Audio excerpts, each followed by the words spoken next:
Hey you guys, alright, so I am back today as promised with my Q&A. In a recent video, throughout the video I kind of mentioned like, I want to do a Q&A coming up soon, ask me some questions, and got a good doable amount of questions from that video.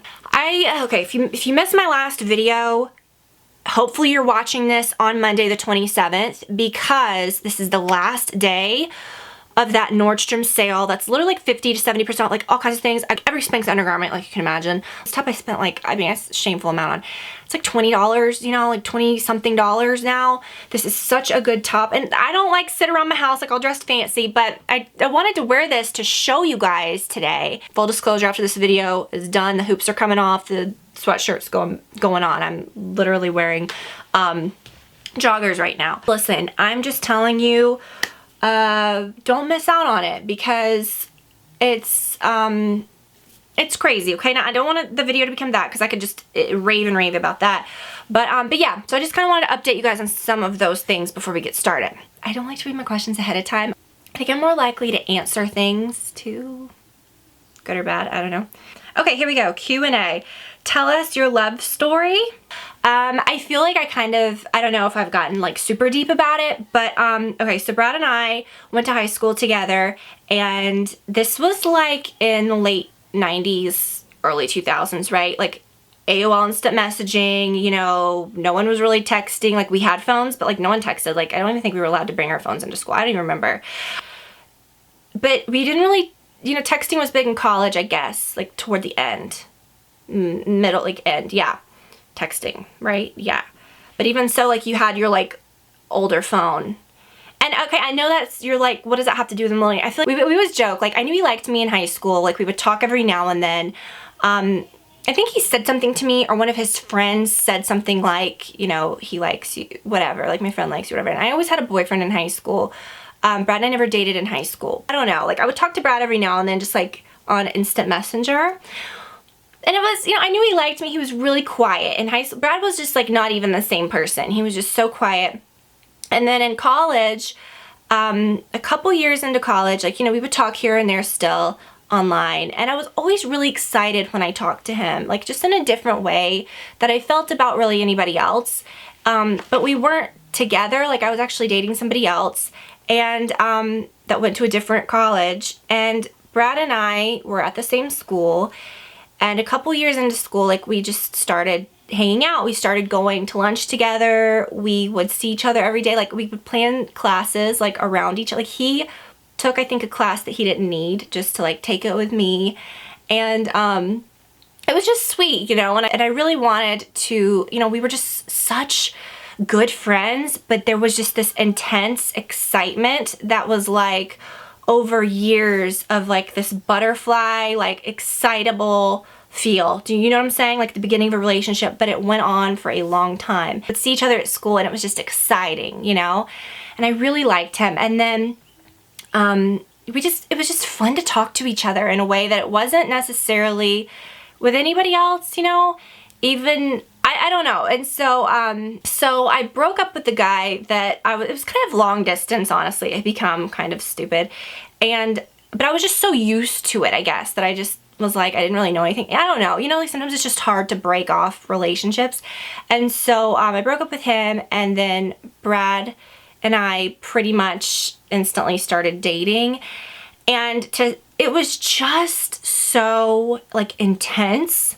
And I'm like, the feeling was so crazy. Like it was like all of the excitement and those like butterflies and those feelings, it was just times infinity. And like it went on for a long time. And I don't want to say like, oh, but when you've been with someone for a long time, it's just different. But I always say that I still have that feeling with him, and I still feel excited, and I feel just very thankful for him. I feel like sometimes I don't want to be like mushy and like, oh, my relationship's so great and all this and that. But it is really great. And I think it's because such a different feeling when you really get it right. We got together, I think, in 2003.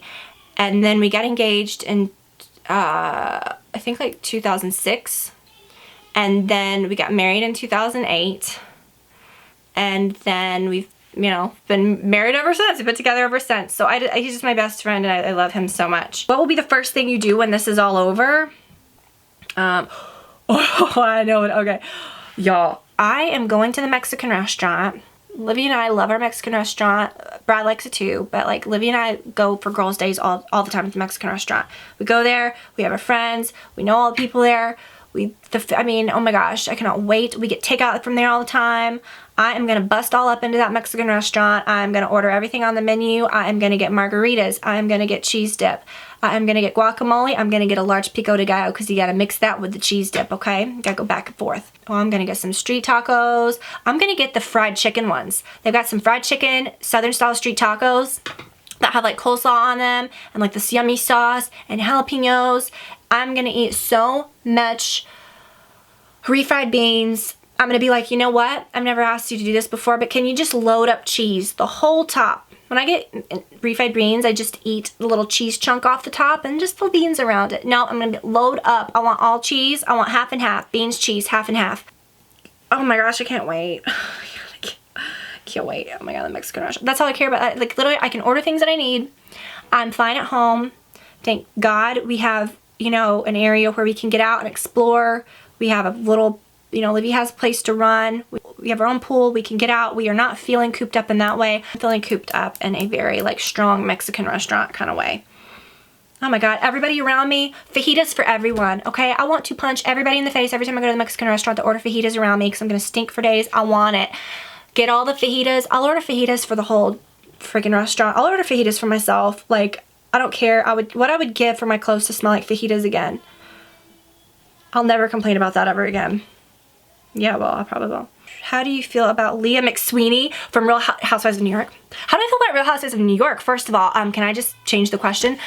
Best, it's wonderful. I think that's what we all needed. I'm so excited about Beverly Hills. I've watched the episodes of Beverly Hills too.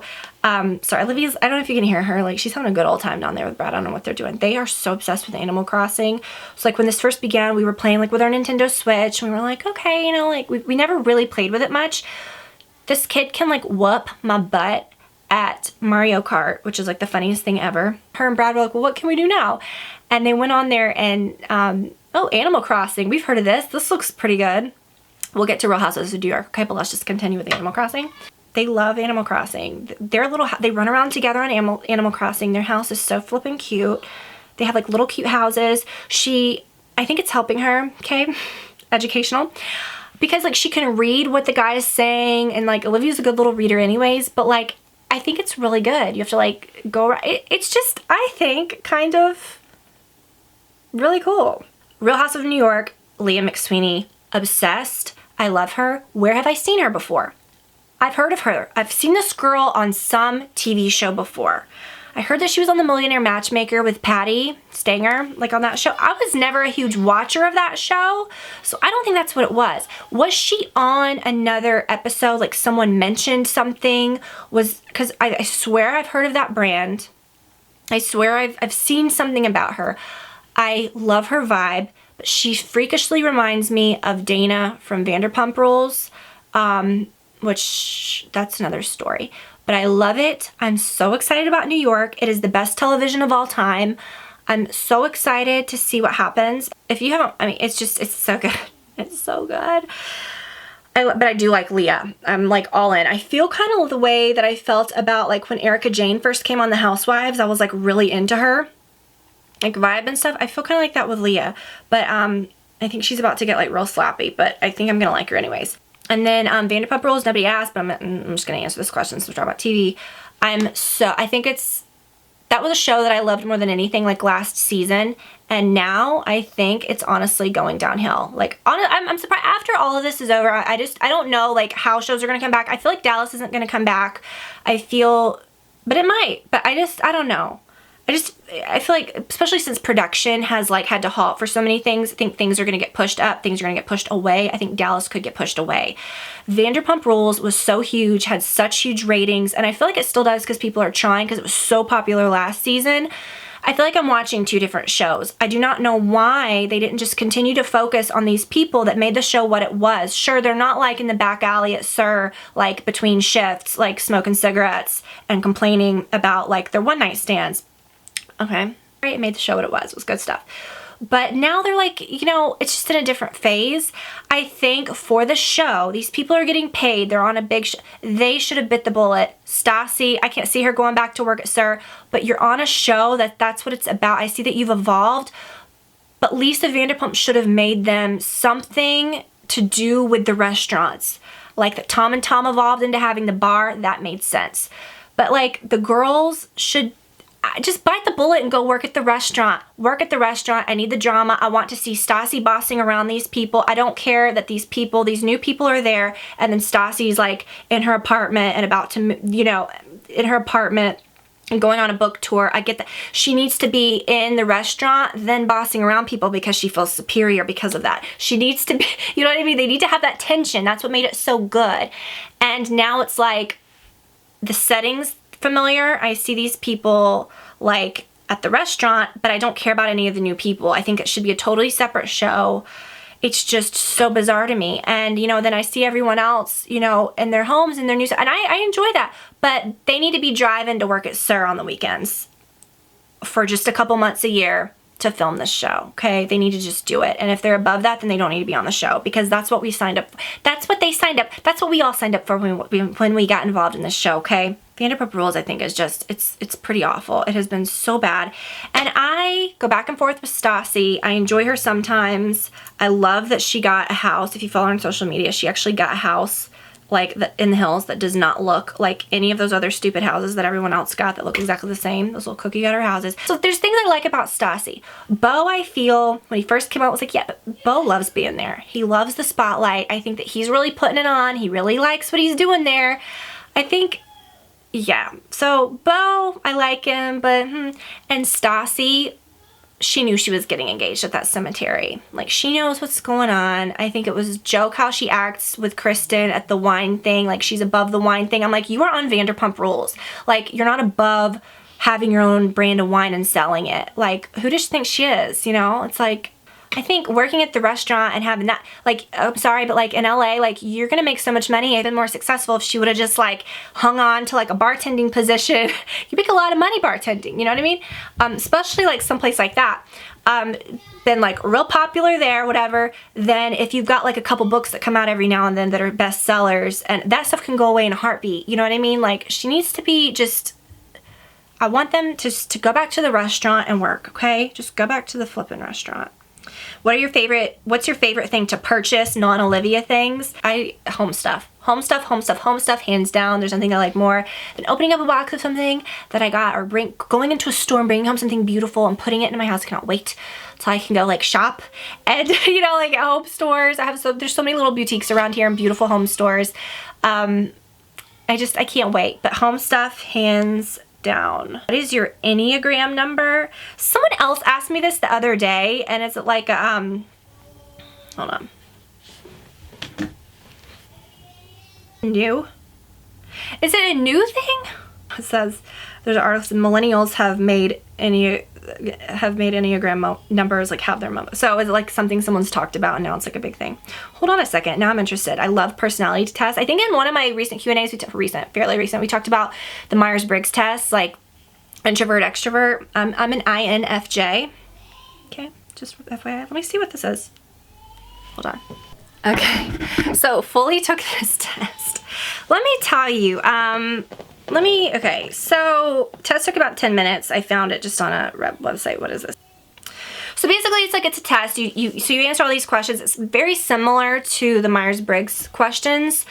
And then it's gonna like tell you personality traits.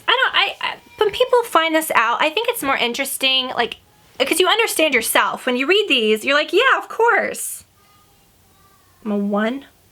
Okay, whatever. Like, yeah, of course, like, this sounds familiar. Like, you know you're these things, so don't be shocked because you just literally answered questions about your personality for this to then tell you, like, statistically, like, okay, well, yeah, based on your questions, you're this much % of this, or you're an introvert or an extrovert in some case, you know, in some of those tests.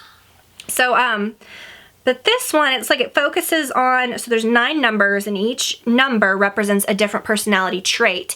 And then you get a report where it's like, you're 98% a 1.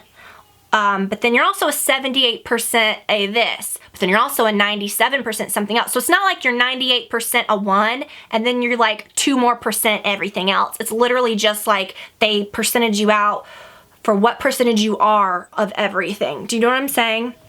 So I guess you could, because all my percentages are pretty high on everything. So what does that mean? But I think personality tests are more interesting for other people to understand you. So I understand why you asked the question. So 1, I'm a 1. I'm a 98% a 1. Type 1 can be thought of as the perfectionist. 1s place a lot of emphasis on following the rules and doing things correctly.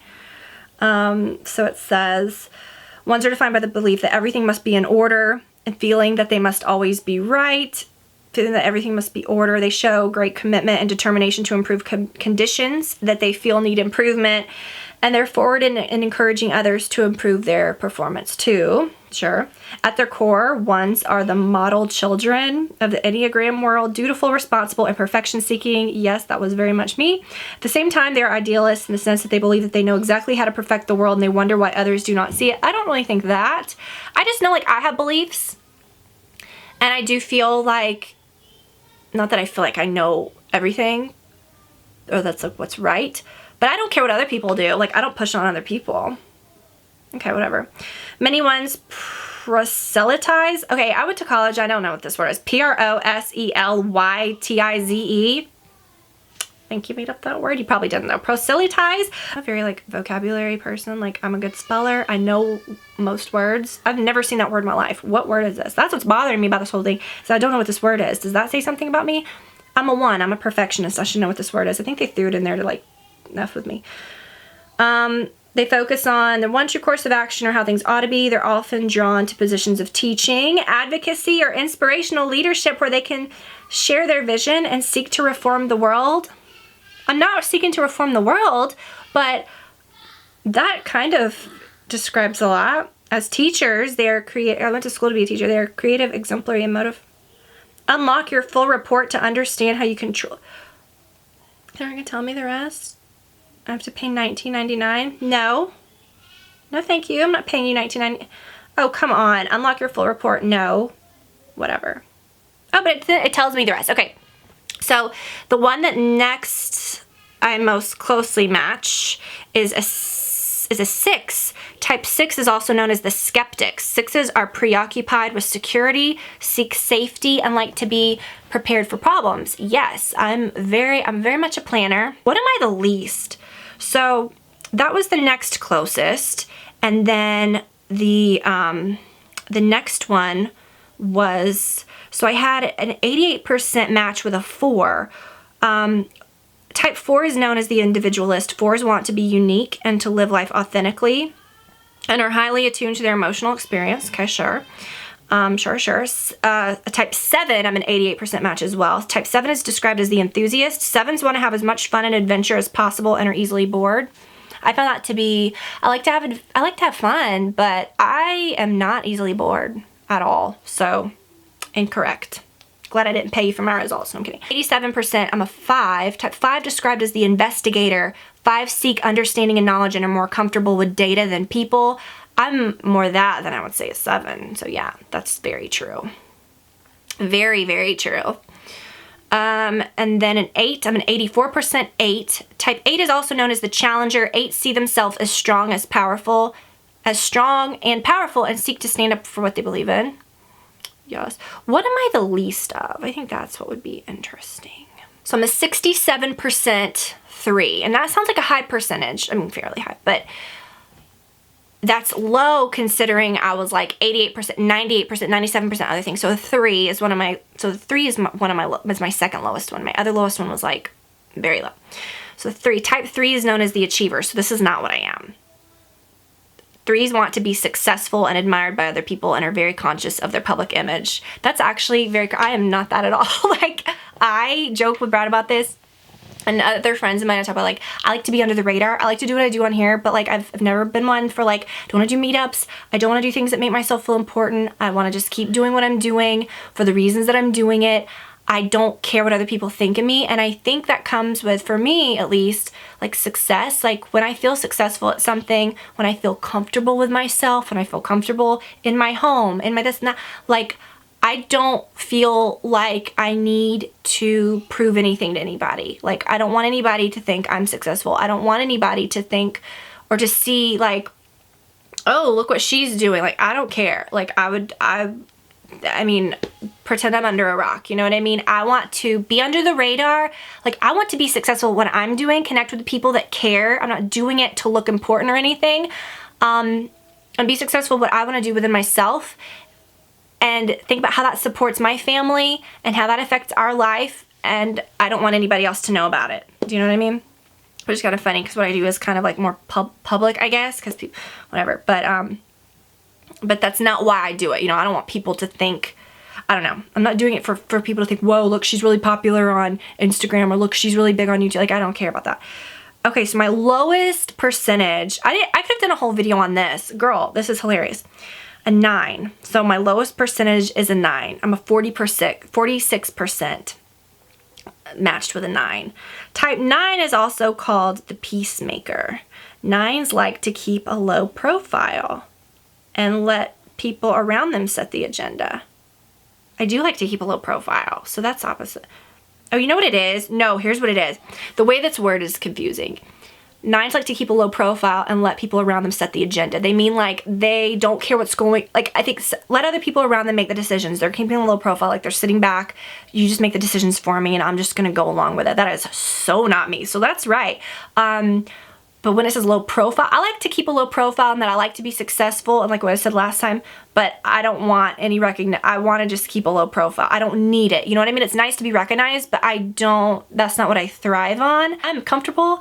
This is great what I'm doing. I want to stay under, you know what I mean? Like I like my low profile, but I think in what they mean in this is that like, you're just like not involved in anything. And yeah, I definitely don't want other people to set the agenda. Like I believe in, I want to decide what I do for like my little bubble and do that and set my agenda and then be involved when I can and set my own agenda and then be involved in things when I can. But I'm not going to tell anybody else what to do because I just don't really care what other people do. That's kind of interesting. So I'm a perfectionist. And it says, one of my biggest traits, individualism. You're not one to follow the herd and you make decisions based on your own values and goals, not the expectations of other people. You think of yourself as unique and different than others, which can sometimes you make, oh my gosh, holy crap, that's kind of, see, I was like, why is this interesting? And I'm like, whoa, this is so interesting. Listen to this. This is crazy. This is the most telling thing, I think. You think of yourself as unique and different from others, which can sometimes make you feel somewhat distant, but this attitude gives you an original perspective on things and makes you more likely to make choices that are right for you instead of simply doing what's expected of you. That right there, which gets to like, you think of yourself as unique and different than others. It's not that I think I'm better than anybody, but when I was a kid, I remember I always thought like, I felt so different from everybody, like always. Not that I looked different and I looked the same as everybody else. Not that I was super unique or anything. I felt it like within that like I had, not like powers, but like, oh my gosh, this is getting so weird. But that I had like certain like insights or like abilities or that I saw things a lot differently than other people and I still... like my whole life I felt like that. And it's not that I'm thinking, oh, I'm so different than everybody else. I feel like I'm more unique. I'm more better. It's not a better thing. It's just, I do feel very different. Yeah. And it says like, you feel distant sometimes. Yeah. Like if I meet new groups of like moms or that is always really uncomfortable for me because I feel like everybody is so cookie cutter the same. And it's not about jobs. It's not about what you do. It's not about how you look. It's just about how people interact and things they talk about. And sometimes I feel like, well, am I wrong? Because I don't want to talk about these things or like I don't feel this way. But I don't think that's it either. Oh my gosh, this is cool. Okay. But then it says unlock your full report to see your I don't want to unlock the report. I'm not paying $19.99 for that. Sorry. I think I've told you guys. Okay. Tell us the story behind Olivia's name. What was your boy name? So with Olivia, we had I mean, okay, so we'd always talk about this, right? Like we'd be out to dinner, we'd be talking about baby names. Like it was fun, right? But girls were always so much easier for us than boys. And I find that with friends too. I always have friends that say the same thing, like names wise. I think if we would have had a boy, it would have been just a very like basic family name, or like, you know, just something typical. I just like really like kind of like old, like, or like Southern names, like when you name a girl, like what's the girl, the new woman on the Housewives, like her name's Sutton, which that's kind of cute. But her daughter's name is Porter.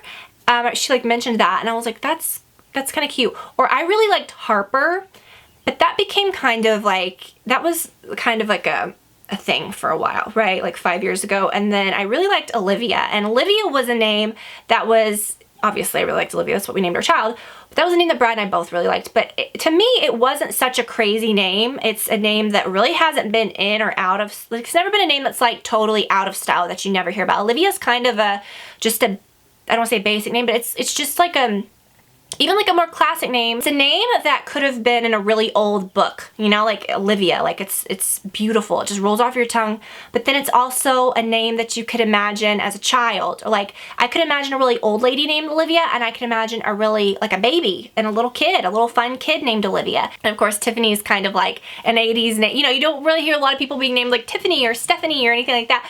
And I've grown to like, I really love my name, but with Olivia, I just kind of felt like it was good. But of course, then when I named her that, Olivia was having a major moment at that time too. So I feel like there's a lot of Olivias her age. So whatever, but I love the name.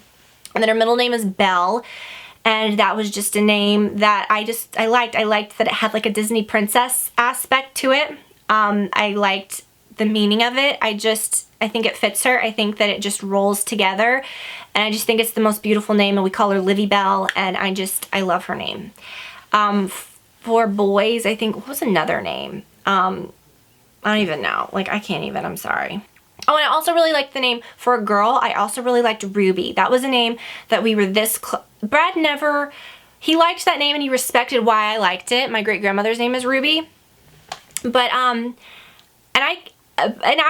I think I could pick, you know, that would be fine now, but he was never super crazy about that. He always really liked Olivia, and I didn't like the way Ruby went with our last name. It was like, Ruby, Denny. It was like just too like, you know what I mean? It was just weird. I don't know. But yeah, okay. A question about my engagement rings. I did that in my last Q&A video. I was really actually specific about what happened, and I talked about all of that about my rings.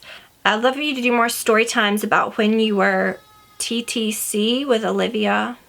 Also about your first year being a mom. I don't know, I feel like I've shared so much on here over the years. What is your favorite thing about being a mom and the hardest thing? How did you know it was the right time to start? TTC, what does this mean? Trying to conceive.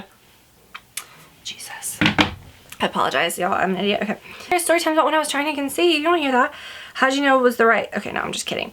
Yeah, we were married. Okay, so we were married for 6 years before we had Olivia. We were together, so we weren't like the type that like, we weren't the couple that got married and just had babies right away, obviously, or that even had a really short engagement and then just got married. Like we had just so much fun. We were just used to that life together, and we were always like really family-oriented people. We always knew that we wanted to be parents and have a baby, but it was never like a rush.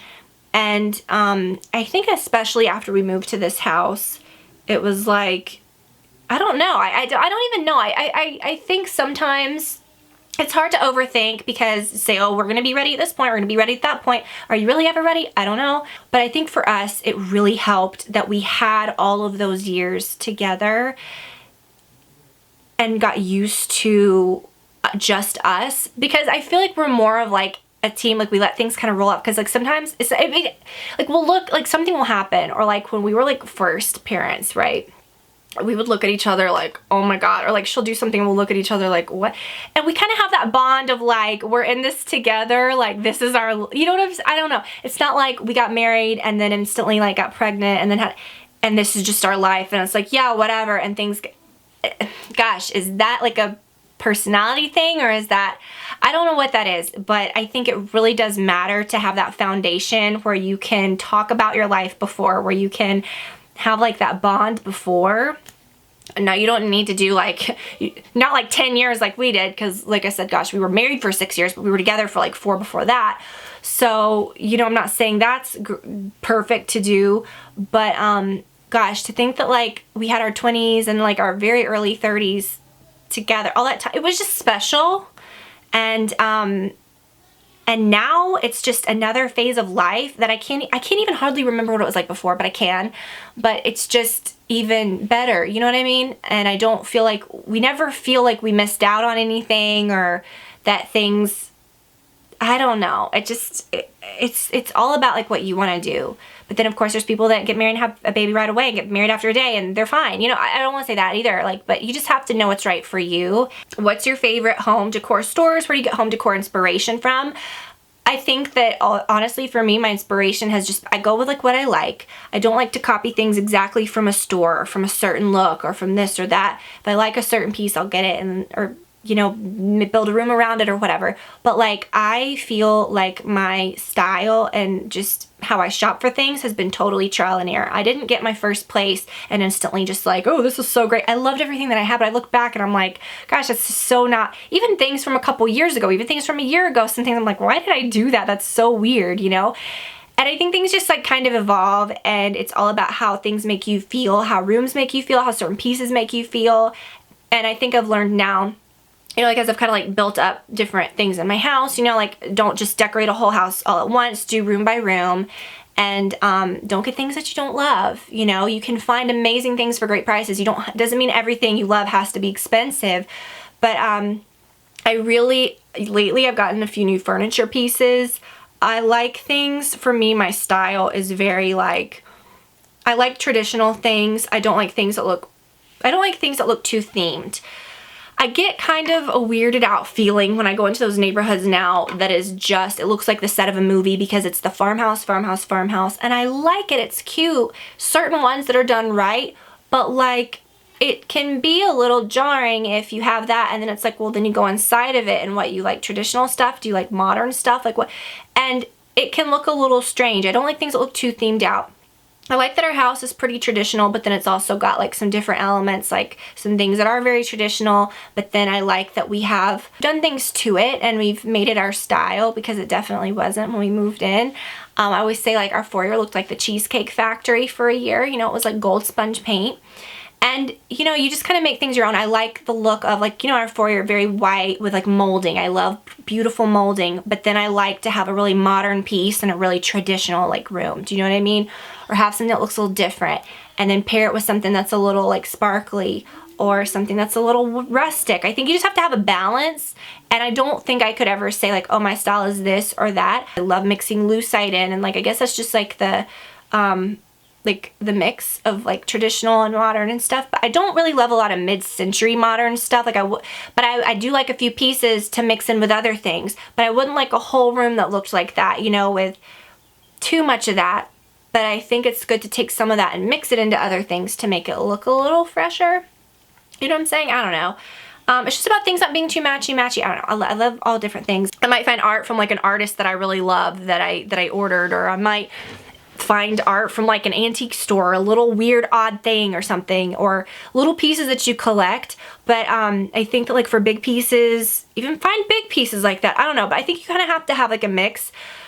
You don't want your house to look like, oh, everything in here came from here, I can tell, or everything came from whatever. I like pieces that are a little weird sometimes. Like I like traditional things, but then I also like to mix in like a really weird piece, like this black, like curly lacquered bench that I've got in my closet, or like a few things that I've got, you know, around the house that are a little unexpected.